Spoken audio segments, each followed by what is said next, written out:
Aubrey, would you say you are a self-aware person? I think I am. Yeah, I feel like I'm aware of my negative characteristics as well as some of the amazing things about me. I think you're pretty Yeah. self-aware too, yeah, Jess? I hope I so. think so. I think it's something you and I have both been intentional about developing, right? Because nobody Yeah, is like naturally self-aware. Like, I don't think right. anybody is naturally self-aware, right?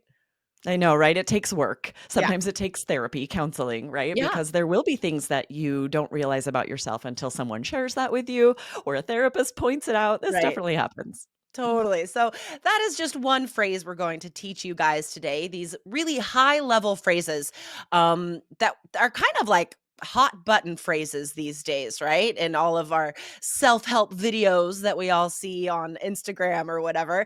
But then we're going to show you how to use them in a speaking part two answer as well.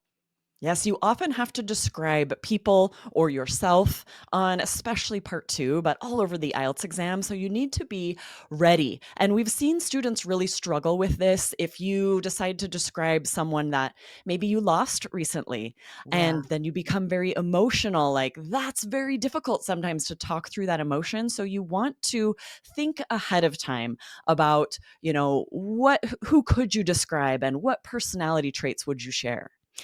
That's such a good point. I think really doing well on the speaking exam is evidence of being self-aware, like we're talking about, right? Knowing that, if I talk about this difficult situation in my life, I might start crying. Like, I'm not able to talk about Right. that.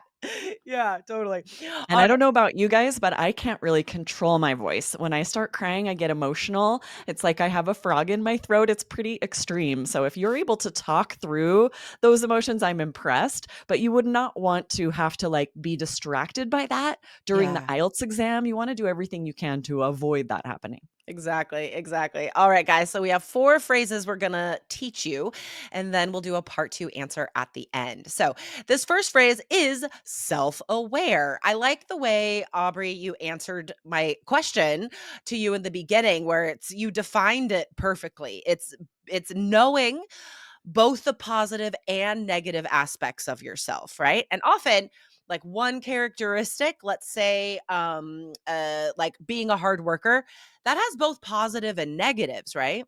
Yes, exactly. You could share how that has helped you in life as well as how it has hurt you. There are a lot of resources online and books to become more self aware, Mhm. strengths finder, personality tests, and you can talk about those on IELTS as well. Say, I actually took a strengths finder test and discovered that I Yeah. am, and share the results. Totally. There's a lot of free tests like that you can take online, guys. Yeah. So okay, let's move on to intentional. This is another adjective. How would you define intentional? Yeah, this is interesting because we'll often talk about just intentionally doing something like a day to day task, right? But when we use it to describe a person and say that they are intentional, means they're very thoughtful about their intentions. Why are they doing what they're doing? Exactly. And you guys have to be intentional in your IELTS practice, right? Like we talked about recently on the show, practicing IELTS listening is not going to help you on speaking. Right. So Right. being intentional is also being self aware. It's being honest with yourself about the benefits for doing something. And then you're more likely to reach that goal. Right. So it's keeping the reason in mind when you are doing something. Yes, this is a lot about really knowing the scoring system for IELTS. If you're studying for speaking or writing and you're not very familiar with the band descriptors and what the examiner is looking for, you might be studying the wrong thing. You might be focusing on the right thing. So, to be more intentional, you want to make sure you know what you're being graded on. Yeah, exactly. I do want to point listeners to a recent episode we did called IELTS 1476 Answer the Toughest Part 3 Questions with Personality, because today we are talking about personality. But definitely scroll up, guys, because there's some great model answers for really hard Part 3 questions in that episode. Yes, and Oh, if you missed that one, be sure to hit follow because you're yes. missing some of our great episodes. So hit follow IELTS Energy so that the episodes drop right into your queue. Yes, awesome. All right, 2 more phrases here. Interpersonal skills. This is a hot topic in job searches now. This phrase interpersonal skills. It's just a fancy way of saying, you're good at talking to people. That's really it. Yeah. We also call them people skills sometimes or Yeah. soft skills, right? There are a few different ways we say this, but yeah, it's how social are you? How good are you in a crowd? Some of those skills that you might not put on your resume, but that are also really important for how strong of a coworker you are. Yes, totally. And jobs do want to see that these days, right? They want to see, like Aubrey said, these soft skills, interpersonal skills. That's one of them. And the next phrase is also a soft skill, having empathy. What is empathy? Yeah, this means that you can understand how someone feels, what they're going through. So, different from sympathy, where you sort of like feel badly for them, Mhm. empathy is more of understanding of the situation. Yeah, it's like, um, almost being able to feel what another person is feeling, right? Not like the psychic connection or anything, but you do have a greater understanding of other people's feelings, and you are able to sense that immediately, even if they don't say directly how they're feeling. Right. So this is definitely easier if you actually have been through a very similar circumstance. You Sure. can say, I have empathy for you. I went through the same thing. But if not, then it is sometimes you have to sort of imagine how that might feel. Yeah, totally, totally. All right. So now I'm going to give a part two answer, and I'll let you know I have not even taken notes for this. This is going to be completely spontaneous. Yes, I'm very excited. And then I will provide you feedback. I'm going to get my timer ready here. Jessica, describe a person you admire. Well, I'm going to describe my mom. Yes, my mother. I do admire her very much. One of the main reasons, honestly, is what she achieved later in her life when I think she was 40. She decided to change her life and she went back to school. And during that time, she was also getting divorced from my dad. Don't want to give you too much information here, but that is what was happening in her life and our lives. And through this process, she really developed a self awareness that I think a lot of people of her generation don't have. A lot of people in our parents' generation did not choose to go through therapy. They really pushed away that self awareness. So I admire that she really was intentional about developing that later in her life. And as she was going through school, she discovered that she really wanted to be a dietitian. And she actually ended up getting a master's as well in her 40s. And one reason why she was able to get such amazing jobs right out of school is that she has incredible interpersonal skills.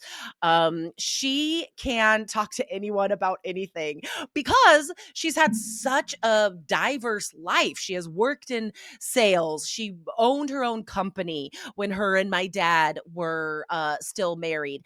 And then she transferred these skills into being a dietitian. And to be a dietitian, to counsel people who have issues with food, you also have to have a lot of empathy. And I think growing up when she did, when it was more or less accepted for women to have eating disorders, it wasn't thought to be a big deal, right? If we think about like the Twiggy models from the 1960s, being able to realize that that is not a healthy way to go through life, but Thank having you. I'm so sad to cut you off. I would love to hear more. Getting really interesting there. I am so excited to highlight, especially the linking phrases you used here. I'm going to point them out and then I want you guys to listen to Jessica's answer again. When you tell a story or when you're describing a person in part two, this is one of the best places where you can use linking phrases to transition between ideas, move your thoughts along, and really boost your fluency and coherence score. So, going to dive into some of these. First, one of the main reasons that, so Jessica, she knows she's going to share a bunch of reasons, that she respects and admires her mother. This is a great link, a great introduction to start with that. And then honestly, when she was 40, so this you're stating, her age when you're going to share the next detail. During that time, then you share what happened at that time. And then a little bit later throughout this time. So notice the lack of repetition, a couple of different linking phrases to share that what happened, at that time in her life. And then as she was going through school, so all of this different vocabulary to share, at what time something happened, she actually ended up, which means how sort of that situation turned out. And then, one reason she was able to, so another way to introduce a new reason. And then she transferred. And I think growing up, when all of these linking phrases that if you imagine Jessica's answer without them, it would be stacks of, simple sentence, maybe complex sentences, but without this transition between thoughts. These linking phrases make it native and natural and really boost that fluency score. Yeah, guys, remember that on speaking, that first category you're graded on is fluency and coherence. And I think it should be two different categories because it really is Seriously. two different things, right? So, coherence is that part where we are organizing our ideas using transition phrases. Aubrey, I want to give our audience some homework. What do you think? I love that idea. Let's do it. All right, guys, I want you to practice your answer to this question and try to use at least three of the transition phrases that Aubrey pointed out from my answer, and then share it with us. You can share it on Instagram and tag All Ears English. You can come back to our YouTube channel and share your answer in writing as a comment on this video. Amazing. Yes. And you want to avoid repetition, right? We hear students a lot say, then, next, and then after that, right? Look at the variety of linking phrases here. Start switching it up, add a couple of these phrases, these introductory phrases to really boost your scores. Awesome. Awesome. All right, guys, thank you so much for joining us today, and we'll see you next time. Awesome. See you next time. Bye.